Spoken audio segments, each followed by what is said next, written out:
Hey there, hi there, ho there, everybody. Welcome back to another update from Rob. This is in the playlist called Tales from the Workshop. It's a beautiful day, so I thought I'd open up my shed in my backyard and give you a look at my camper, teardrop camper from Chesapeake Lightcraft that is nearly finished. Once it's finished here, I'll be asking some of you for help to carry it out to the curb where my trailer will pull up, and we'll bolt it on and we'll get ready to go camping. So we're really excited about that. I wanted to share a few things with you today. I'll be showing you some video clips in just a moment of a few things that I treasure that are either built by me or collected by me or given to me, and you'll see those next, and then I'll come back and wrap up with a couple of other things before we go.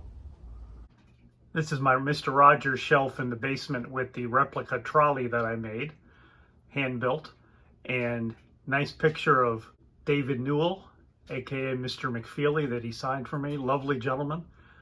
A little HO scale model of Mr. Rogers' house. I built that from the same kit from the house that's on the television show at the beginning when you watch the model trolley coming out to Mr. Rogers' house. So I painted it the same, but that's a standard HO scale plastic model kit.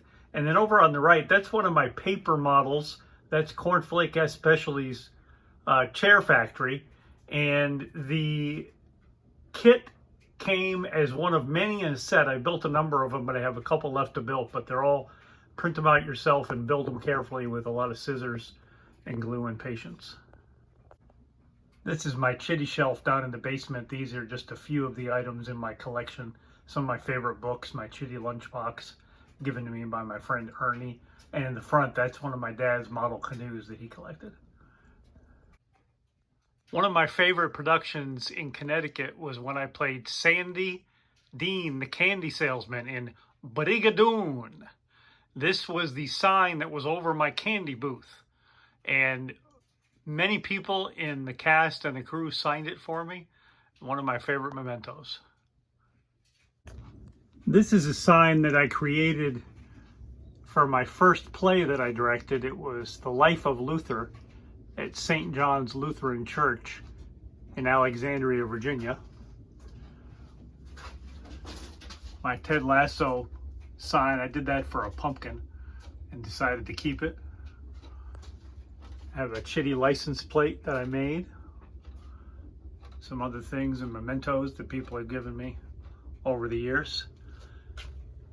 This is one of my favorite productions over at the Workhouse Arts Center, the Explorers Club.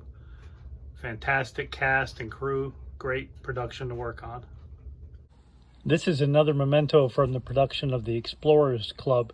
Each of the characters had a designated cigar in a cigar box, and so we painted a little bit of paint on each cigar to make sure that they were using their own cigar for each performance. The cigars were trick ones that looked like they were smoking, but they were not, of course, actually tobacco smoke. This is a sign that was nailed to a tree in Germany in the 1980s during some army exercises in what was then southern West Germany, indicating that tanks and other vehicles should not park there during exercises. I wonder how it got in my basement. These kind of DeKalb corn signs were a common occurrence on the roadside out in northern Illinois where I grew up. Not sure how this one got in my basement either. These are my dear friends Jill and Tripp playing Lucy and Aslan the Lion, respectively, in our Kaleidoscope Theater Company production of The Lion, the Witch, and the Wardrobe. 2 actors play all the parts, and we had that mask custom made down in the store down in Washington, D.C. We later added ears to it, so it looks a little bit different now, but very special production for all of us. We had a great time working on it. This is the rear of the camper with the hatch that'll open in just a moment. You can see some black circles that I've drawn on either side of the transom here. We're going to cut holes there, and there will be mushroom vents to let ventilation into the camper. They'll be in both the front and the back. They turn to open and turn to close pretty easily. So there'll be some good cross ventilation as well as the fan that'll be going up in the top. Here are the hinges that keep this closed.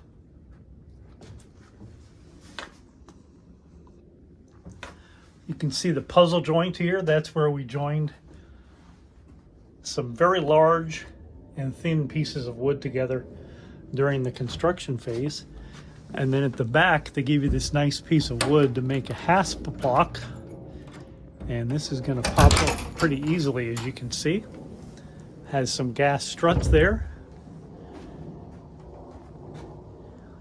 This is all sealed and ready to go.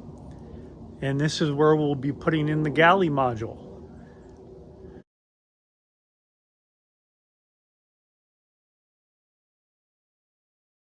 Here we are looking inside the shed at the starboard side of the camper. The door is on temporarily. I still have some work to do to adjust some things. And then before I move the camper out to the trailer, we'll take the door off to lighten it. When it's back on the trailer, we'll permanently attach it, take that paper off and expose the window. Chesapeake Lightcraft recommended this pinstriping across the top over these eyebrows, and the eyebrows run the water off to prevent it coming down right into your door. Those are the hinges. As you can see, most everything is made out of wood. Up on the top here, this is all finished and ready to go. It's all coated with epoxy resin and varnish, and this is where the ventilation hatch will go after it moves out of the shed. This is the most recent part of the camper that I was working on over the winter months inside.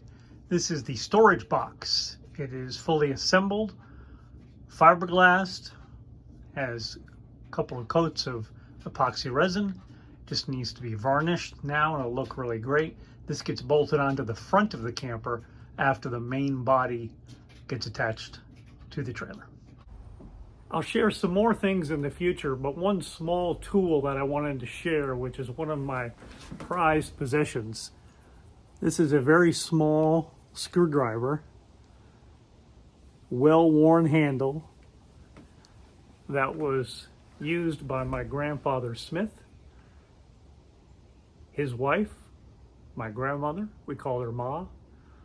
I'm sure it was used by my Uncle Russ because it was in the workshop of their house out in Mount Carmel, Connecticut for many years. So I want to thank my mom for getting that for me at the time that my Uncle Russ passed away. We miss him dearly. He was an amazing craftsman himself.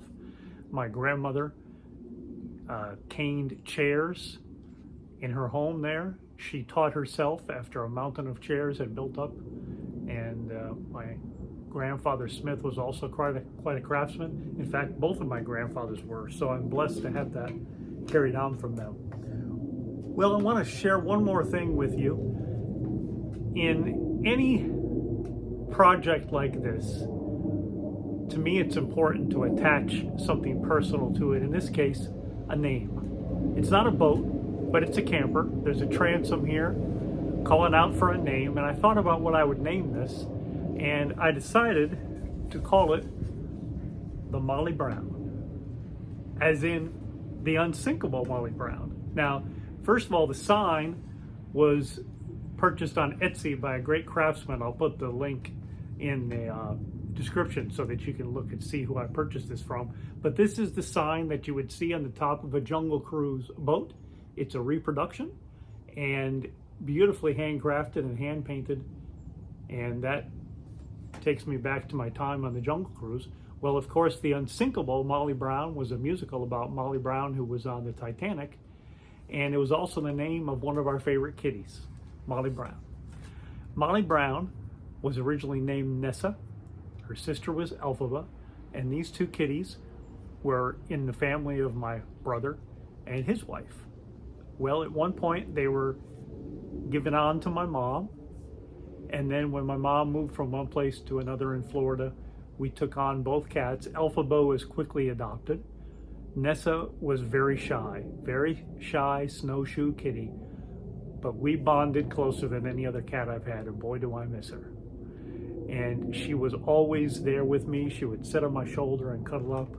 And at a point when I realized that we were going to keep her, I said, you know, I think I have the perfect name for this kitty that's been through a couple of homes and is my buddy since I'm unsinkable.